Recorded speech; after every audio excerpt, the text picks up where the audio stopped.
I heard the footsteps again, above me, but the apartment upstairs was supposed to be empty. My brother had moved out 3 weeks ago. And yet, every night at exactly 2:13 a.m., someone walked across the floor. Same pattern, same pace. Last night, they stopped right above my bed. I didn't move. I didn't breathe. I just stared at the ceiling, waiting for something, anything, to explain what was happening. But nothing came. Just silence. My name is Madison Cole. I'm 34 years old, and I live in a 2-bedroom apartment in downtown Chicago. I work in forensic accounting, which means I spend most of my days tracking numbers, patterns, and financial trails. I believe in logic. I believe in proof. But nothing about this felt logical. And the proof I was about to uncover would change everything I thought I knew about my family.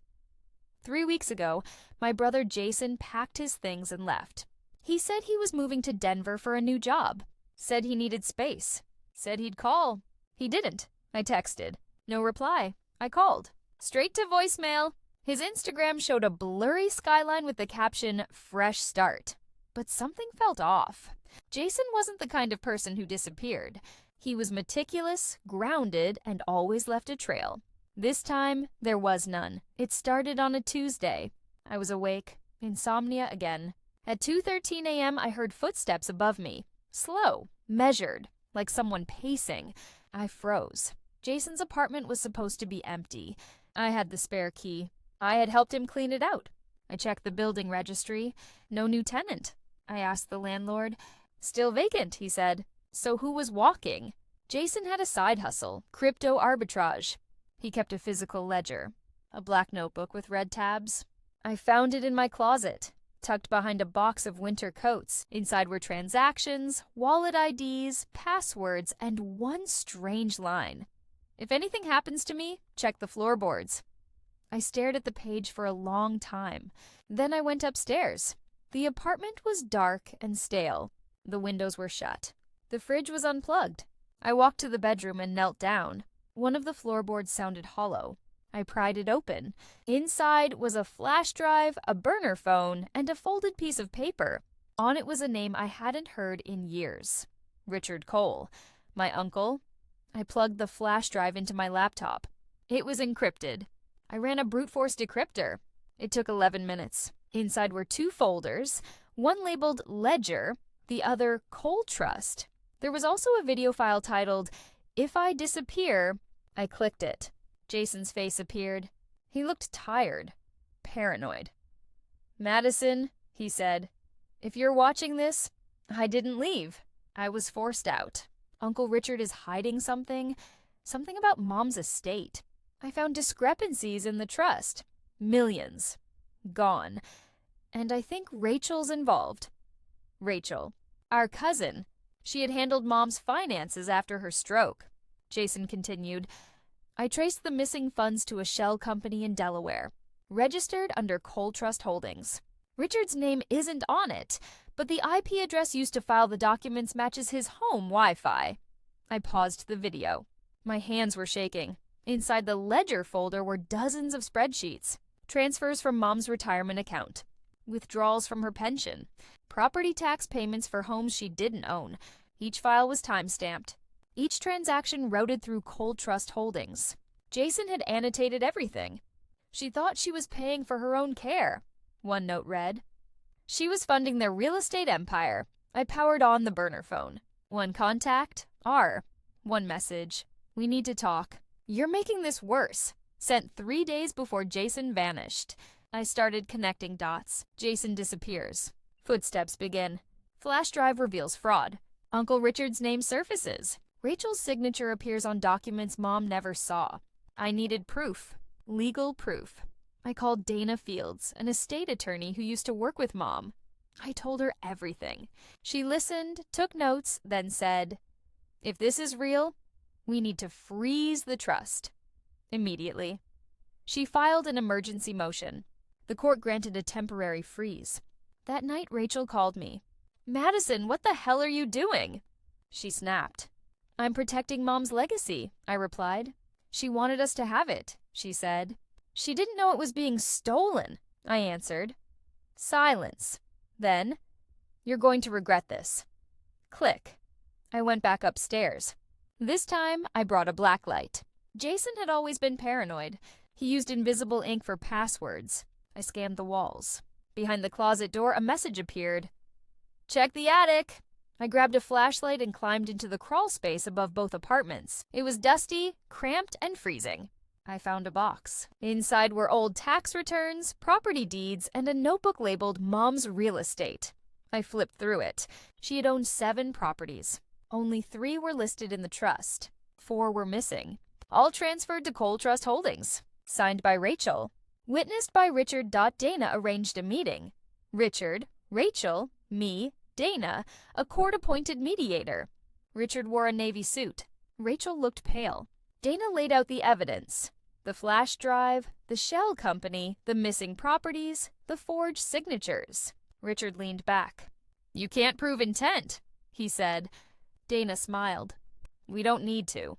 We have fraud. Jason's face was unreadable.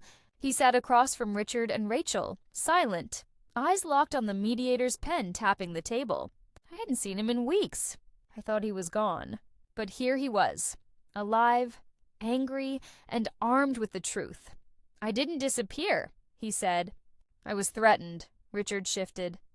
That's a serious accusation. Jason leaned forward. So is stealing $2.4 million from a disabled woman's estate. Dana laid out the final piece, a forensic analysis of Mom's signature. The amendment Rachel had submitted was signed with a stylus on a tablet. But Mom never used a tablet. She had arthritis. Her handwriting was slow, shaky, and always in blue ink. The stylus signature was smooth, fast, and black. The expert testified this signature was digitally forged. It's not consistent with any known samples from the decedent. Rachel's face went pale. The judge ordered a full audit. The trust was frozen indefinitely. Jason and I walked out of the courthouse together. I thought you were in Denver, I said. I was in hiding, he replied. I needed time to gather everything. We went back to the apartment. The footsteps had stopped. The silence felt heavier now, like the building itself was holding its breath. Jason handed me a folder. There's one more thing. Inside were emails from Richard to a developer about a new shell company. Registered 2 days before Mom's death. Cole Trust wasn't the only one, Jason said. They were planning to move everything again. I stared at the screen. The name of the new company? Madison Holdings. They were going to use my name, frame me, erase me, and take everything. I felt sick. The next few weeks were chaos. Investigators combed through records. Rachel lawyered up. Richard tried to settle privately. Dana refused. We're not negotiating with thieves, she said. The court ruled in our favor. The trust was restored. The properties were returned. Rachel was charged with fraud. Richard fled the state. Jason moved back in. We changed the locks. We changed the passwords. We changed everything. One night I sat in the attic, staring at the box where it all began. The floor creaked beneath me, not from footsteps, but from memory. I opened the notebook labeled Mom's Real Estate. On the last page, in her handwriting, was a note. Madison, if you ever feel lost, follow the numbers. They never lie. She was right. Numbers don't lie. People do. Jason hadn't spoken much since the court hearing. He stayed in the apartment above mine, the same one he'd vanished from weeks earlier. I could hear him pacing sometimes, slow, deliberate steps. But this time, they didn't scare me. They grounded me. We were rebuilding trust, one quiet moment at a time. I spent my days helping Dana's team comb through financial records. Rachel had used 5 different aliases to move money. One of them, E. Monroe, was tied to a luxury condo in Miami. Another, J. Fields, was linked to a brokerage account with over $600,000 in it. All of it traced back to Mom's estate. Jason had documented everything. He had screenshots, emails, even voice memos. One of them chilled me to the bone, Rachel's voice. She won't even remember signing it. Just make sure the ink matches. I played it 3 times. Then I sent it to Dana. She called me within minutes. This isn't just fraud, she said. It's elder abuse. The case escalated. One night, I found Jason sitting on the fire escape, staring at the skyline. "She used to sit here," he said. "Mom, after her treatments, said the city looked softer from up here." I nodded. "She trusted us. She trusted Rachel too," he said. "That's what hurts the most." I didn't reply. There was nothing to say. The next morning, I received an anonymous envelope. Inside, a USB drive. No label. No note. I plugged it in. It contained surveillance footage. Grainy, time-stamped, silent. Rachel, in Mom's apartment. November 23rd, Thanksgiving. Day. She was alone. She opened Mom's desk drawer. She pulled out the trust documents. She replaced them with a new folder. Then she wiped the desk. Clean. The timestamp, 3:46 p.m., exactly 1 minute after the forged amendment was supposedly signed. I stared at the screen. Then I called Dana. The footage was admissible. Rachel's attorney tried to suppress it. The judge denied the motion. Jason testified. Calm, precise, devastating. I testified next. I told the court about the footsteps, the flash drive, the attic, the burner phone, the forged documents, the voicemail, the betrayal. Rachel didn't look at me once. The ruling came on a Monday. The trust was restored. Rachel was indicted. Richard was declared a fugitive. Jason and I inherited Mom's estate, legally, ethically, and finally, but the damage lingered. I still hear footsteps sometimes. Not above me, inside me, echoes of doubt, of fear, of betrayal. But I also hear something else. Mom's voice, soft, steady. "Follow the numbers, Madison. They never lie." Jason moved back into the apartment upstairs, but he wasn't the same. Neither was I. We had won the legal battle, but the emotional war lingered in quiet moments. When the lights flickered, when the mail arrived late, when a stranger paused too long outside our building, trust had become a fragile thing. We spoke less, but listened more. We didn't need words to know we were both waiting for something to go wrong again. One evening, I came home to find a letter slipped under my door. No envelope, just a folded sheet of paper. On it, in neat handwriting, "You missed one." That was all. No signature, no return address. I stared at it for a long time. Then I walked upstairs. Jason was at his desk, headphones on, reviewing old footage. I handed him the note. He read it, then looked up slowly. "It's not over," he said. "Someone's still watching." We spent the next few days combing through everything again. Every file, every ledger, every timestamp. And then we found it. An offshore account in the Cayman Islands, registered under a name we didn't recognize. M. Cole. My name. But I hadn't opened it. The account held $1.2 million. The last transfer had been made 2 days before Mom's death. Jason traced the IP address used to access the account. It wasn't Richard's, it wasn't Rachel's, it was mine. Or rather, it was our building's shared Wi-Fi. Someone had spoofed my identity. Someone inside. We installed a hidden camera in the hallway, motion-triggered, silent, discreet. For 3 nights, nothing happened. Then, at 2:13 a.m., the same time the footsteps used to begin, we caught someone. A man.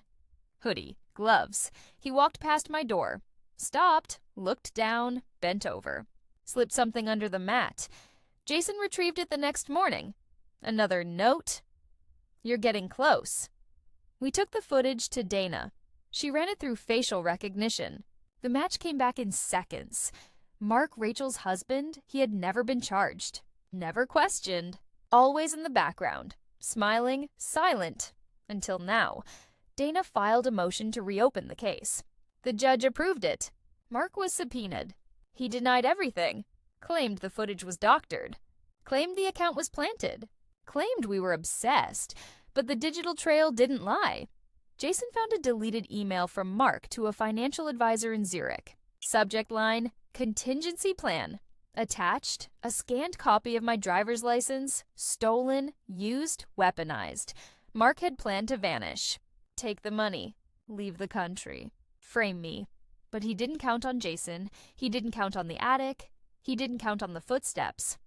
The final hearing was quiet. No press, no drama. Just facts. Mark was charged with identity theft, financial fraud, and conspiracy. Rachel took a plea. Deal. Richard was still missing. Jason and I were cleared. The estate was finally ours. I changed my name. Not legally, just emotionally. I stopped being the woman who trusted, too. Easily, I became the woman who listened to footsteps, who followed numbers, who fought back. 1 year later, I stood in the attic again. The box was still there. The notebook. The flash drive. The burner phone. I added one more thing. A photo of Mom, smiling, holding a cup of tea. The city behind her. I whispered, "We kept it honest." Then I closed the box. Have you ever discovered a secret that changed everything? Has someone close to you ever betrayed your trust in a way you couldn't imagine? Tell me in the comments, because sometimes the truth isn't buried. It's just one floor above.